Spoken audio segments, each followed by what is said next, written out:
राजा दशरथ के पूर्वजों में राजा सगर हुए थे। सगर के पिता का नाम आसित था। वे अत्यंत पराक्रमी थे। हय, तालजंग, सूर और शशबिंदु नामक राजा उनके शत्रु थे।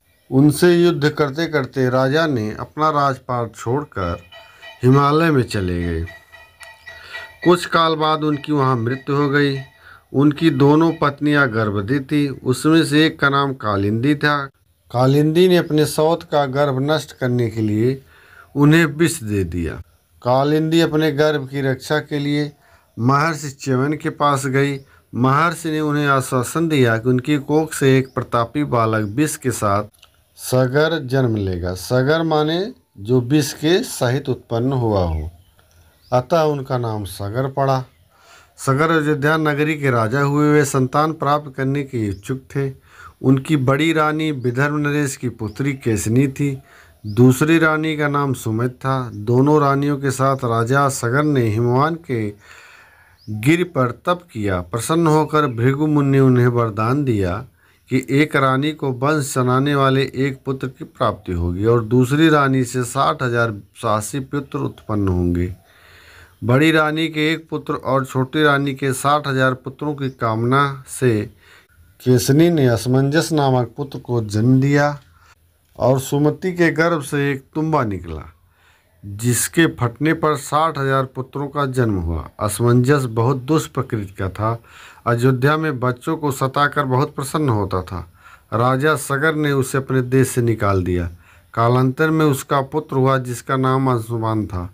वह वीर, मधुरभाषी और पराक्रमी था।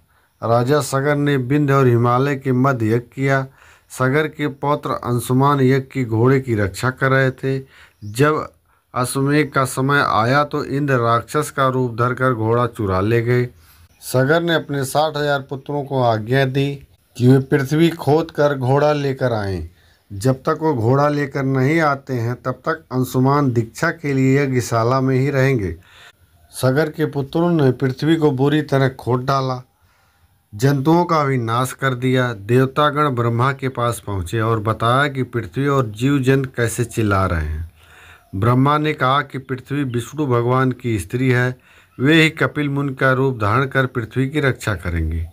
सगर पुत्र निराश होकर पिता के पास पहुँचे। पिता ने रुष्ट होकर उन्हें फिर से यज्ञ अश्व खोजने के लिए भेजा।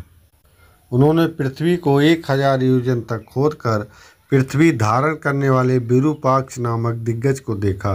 उनका सम्मान कर फिर से आगे बढ़े। दक्षिण में, उत्तर में श्वेतपर्ण, भद्र दिग्गज तथा पश्चिम में सोमनस नामक दिग्गज को देखा। तदुपरांत उन्होंने कपिल मुनि को देखा। थोड़ी दूरी पर अस्त्र को चढ़ते पाया। उन्होंने कपिल मुनि का अपमान किया। फलस्वरूप वो मुनि के शाप से भस्म हो गए।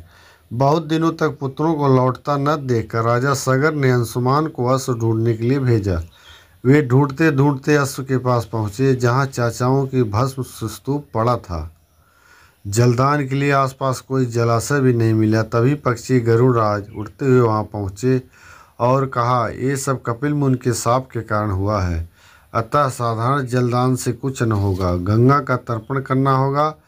इस समय तुम अश्व लेकर जाओ और पिता के यज्ञ को पूर्ण करो। उन्होंने ऐसा ही किया। यह कथा कई पुराणों में कई तरह से वर्णित की गई है। जय सिया राम, जय सीताराम।